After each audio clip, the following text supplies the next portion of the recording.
What's up, guys? Welcome to my review of the Opto Maul by Latitude 64. This is a new release from Latitude. A really nice understable control driver. It's kind of more of a fairway-ish driver. It's not very quick, but it makes up for it big time with a ton of glide and a really, really nice controllable straight flight. Let's take a look at it. Excuse me there, my throat's kind of bothering me right now.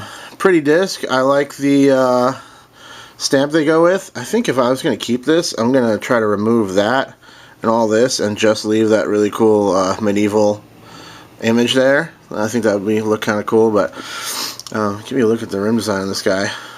Opto plastic is beautiful. You know, we've talked about Opto and Lucid, VIP plastic on the channel before. Really high quality, durable plastic. This is no exception. Has a really nice feel to it, good grip, and definitely, you know, these discs always prove to be really durable. I didn't really do too much damage on this one, just all field testing, but I got a really good feel for the way it flies. So you can see it's got a pretty squared off lead edge there, and a very comfortable profile, pretty thin rim. Let's throw it up next to this Opto Jade that I've been carrying lately, just as a quick comparison. So you can see the Maul is larger diameter for sure. Let's line those up. You can see that it's definitely larger diameter than the Jade. It's a pretty big disc, and it's got a much more squared off front edge and not as much of a little hook to the underside of the rim there. Other than that, they're pretty similar discs. I would say the Maul flies straighter. And even though this one is a normal weight, 170 grams, and the Jade is in the 150s, not that's abnormal, but 170 is a little bit more typical weight. Even though the Maul is heavier, it has just as much glide, if not maybe even a little more than the Jade, which is crazy because the Jade hangs up in the air for a long time. I was testing them back to back. And yeah, it seems like the Maul is a little bit more understable for sure in my testing. It'll flip up and ride quite a bit and finish pretty straight. It holds a turnover very nicely. It rolls really nice. Good roller disc, and I'm not very good with rollers, but I was just like trying to explain a roller to a guy I was playing around with, and I was, you know, so I gave him a quick example of how it worked, and it ended up being the best shot out of the few that I threw on that tee pad.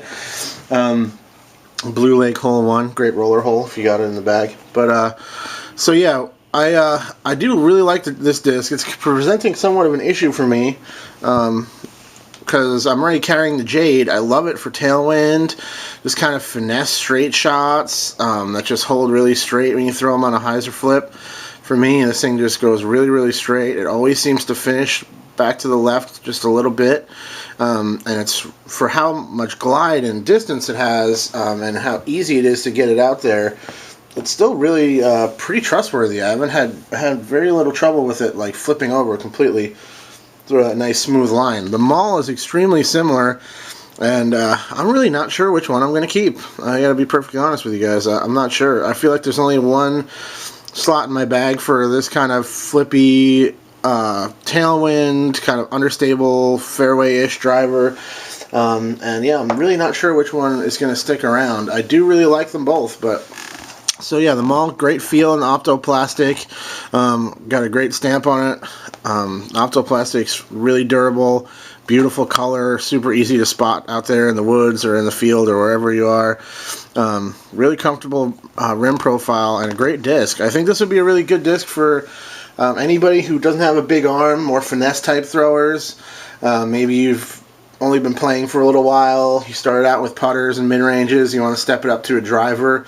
Either one of these discs, either whether the Jade or the Maul, would be a great choice for that. I would probably recommend the Maul first, just because the Jade seems to be a little bit faster and have a little bit more fade. You know, not that it has much fade, but a little bit more than the Maul at least. The Maul holds a very straight line. It's a good disc to learn how to shape different lines because it's ultimately pretty neutral and will hold the line you put it on quite well. For big power throwers, this would be a great like power down through the woods type disc, kind of like a leopard type vibe, where you just want to throw a nice smooth hyzer flip, let it pop up, and just carry downhill, or you know, where you're gonna take a lot of energy off of it and just look for a smooth shot through the woods or something like that. I think the Maul would definitely be worth checking out, but ultimately I think it's best suited for people with you know, kind of below average arm speed that just want a really nice, controllable, straight flying disc. Thanks for watching, guys. Cheers.